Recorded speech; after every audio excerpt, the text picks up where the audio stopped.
Bienvenue sur Africa 24 dans cette nouvelle édition de l'Africa Tonight. Au sommaire de l'actualité, l'épidémie de fièvre hémorragique Ebola continue de s'étendre en Afrique. Le cap des 3000 victimes a été franchi. Le président guinéen Alpha Condé appelle à la solidarité avec les pays touchés. La Constitution au cœur du dialogue politique au Burkina Faso. L'opposition et la majorité présidentielle se sont rencontrées le 29 septembre dans le cadre du dialogue inclusif initié par le chef de l'État Blaise Compaoré. À l'issue de cette rencontre, 5 points ont été retenus pour faire l'objet des discussions futures. Et du sport, à la fin de cette édition, le Cameroun remporte le championnat d'Afrique de sambo. Les athlètes ont remporté 6 médailles en or, 7 en argent et 7 également en bronze. Il se classe devant le Maroc, le champion sortant qui a remporté 5 médailles en or et 1 en argent. L'épidémie de fièvre hémorragique Ebola a fait plus de 3000 morts selon le dernier bilan de l'Organisation mondiale de la santé. La mobilisation de la communauté internationale se poursuit. Parallèlement, le président guinéen Alpha Condé se veut rassurant et prône la fin de l'isolement des pays touchés par l'épidémie. Les précisions d'Anan Faro. En Guinée, d'où l'épidémie Ebola est partie fin 2013, le virus a fait 648 victimes sur 1074 cas détectés. Les autorités guinéennes ont lancé un nouveau plan d'urgence sanitaire accéléré qui doit s'étaler sur 2 mois. Objectif, réduire de façon drastique les risques de contamination. En marge de la 79e session ordinaire de l'Assemblée générale des Nations unies, une session de haut niveau s'est tenue sur le virus Ebola. À cette occasion, le président Alpha Condé s'est voulu rassurant. Il faut isoler Ebola et non les pays affectés. Il faut mieux communiquer pour lutter contre cette panique générale qui s'empare du monde, comme si on attrapait l'Ebola en l'air. Il faut donc mieux comprendre l'Ebola pour que les gens aient moins peur, pour que les frontières s'ouvrent, les aéroports et les ports. Face à la crise sanitaire causée par la fièvre hémorragique, les pays touchés se sont progressivement sentis isolés par la suppression de liaisons aériennes et la fermeture des frontières. Il est vrai aussi que les pays africains ont paniqué en fermant les frontières, mais je pense que la raison commence à revenir parce que le président de Côte d'Ivoire, qui est mon frère et mon conseiller économique, a décidé d'ouvrir les vols. Et le président Sassou a dit la même chose, il n'a pas fait, le président Obiang. Donc je les ai remerciés. Donc nous pensons qu'il faut que la communication change pour que les investisseurs puissent venir en Guinée. L'épidémie d'Ebola pourrait avoir d'énormes répercussions sur les progrès économiques réalisés ces dernières années par les pays touchés.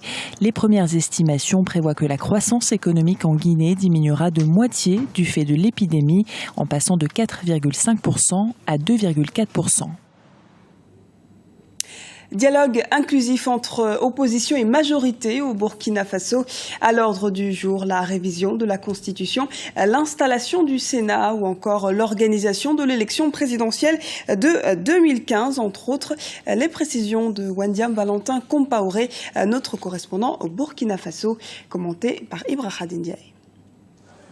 Au Burkina Faso, l'opposition et la majorité se sont retrouvés ce lundi 29 septembre 2014 au palais présidentiel de Kosiam pour définir les points qui seront discutés dans le dialogue initié par le chef de l'État Blaise Compaoré. Au cours d'une conclave qui a duré 3 heures, les participants ont fixé 5 points qui feront l'objet des futures discussions. Parmi eux, la question essentielle de la révision de l'article 37 de la Constitution qui limite actuellement à 2 le nombre de mandats présidentiels. Ces points sont au nombre de 5.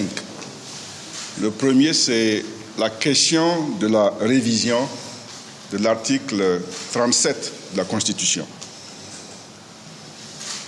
Deuxièmement, la question de l'installation du Sénat.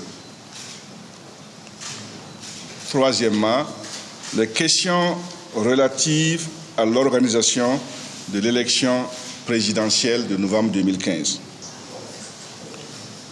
Quatrièmement, les questions relatives à l'organisation et au fonctionnement du Conseil constitutionnel.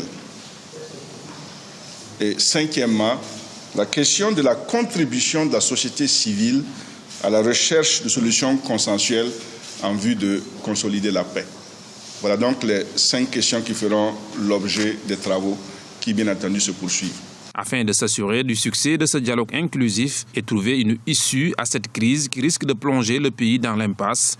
L'ancien président Jean-Baptiste Ouédraogo s'était autosaisi du dossier en mettant en place un groupe de médiateurs. En premier lieu, au président du Faso, pour plus de sagesse, d'honneur et de crédibilité dans la préservation des acquis diplomatiques, démocratiques, sociaux et économiques de notre pays.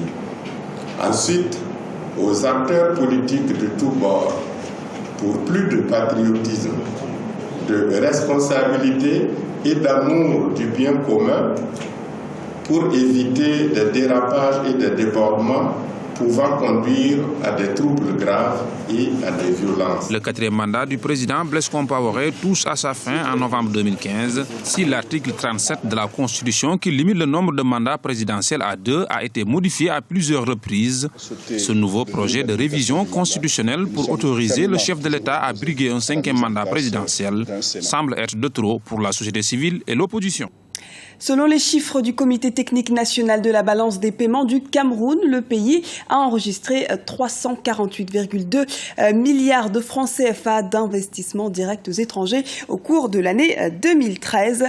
Cependant, ce chiffre est en recul de 16% par rapport à 2012, une situation qui s'explique notamment par la menace de Boko Haram et par la réticence de certains investisseurs. Le point avec Aminata Diak.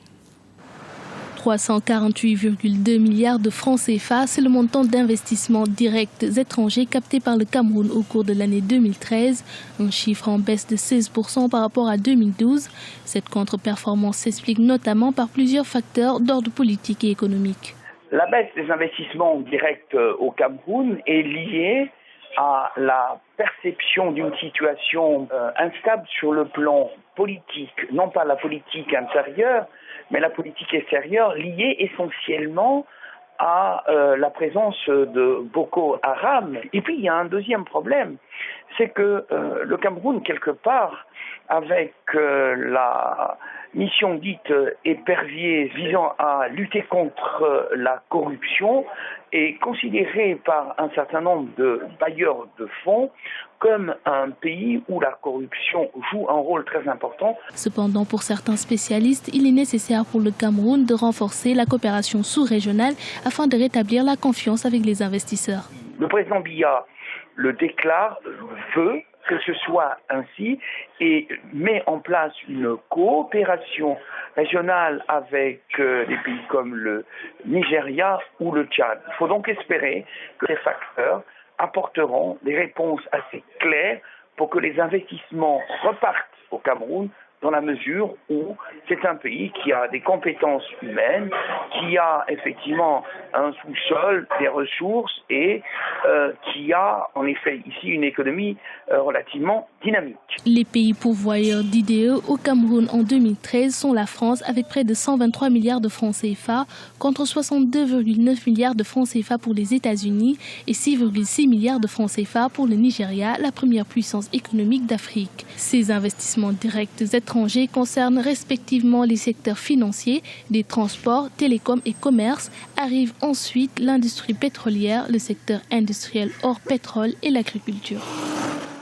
Sport à présent, retour sur le championnat d'Afrique de Sambo. La 5e édition de cet art martial d'origine russe s'est tenue du 26 au 29 septembre 2014 au palais polyvalent des sports de Yaoundé au Cameroun. Et cette année, les athlètes camerounais ont su tirer leur épingle du jeu. Notre correspondant au Cameroun, Narcisse Ndoumbé, a suivi cela pour nous. À la première place,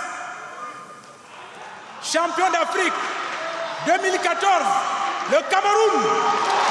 Pour la première fois de son histoire, le Cameroun remporte le titre continental de Sambo.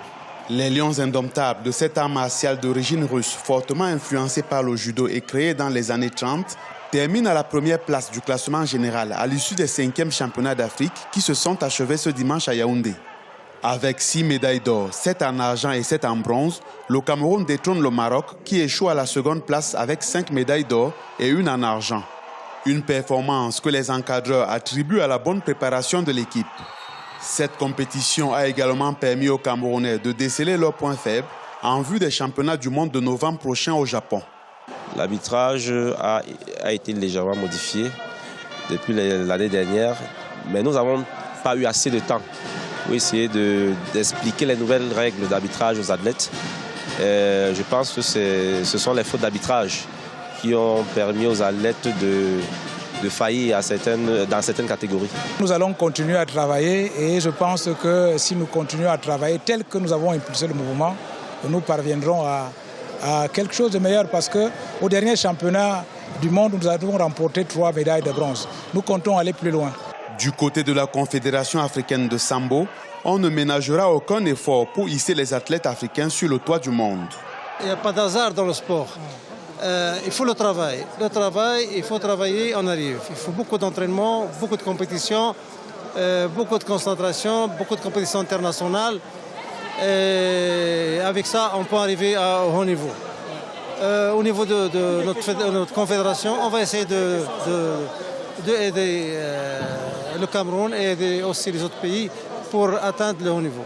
Près de 70 athlètes venus de 11 pays ont pris part à ces 5e championnats d'Afrique de Sambo 2014. Ce tournoi de Yaoundé marque également la fin de la domination sans partage du Maroc dans ce sport sur le continent africain. Et c'est la fin de ce journal. Merci de nous avoir suivis. Restez avec nous dans un instant, une nouvelle édition de l'Africa Tonight sur Africa 24.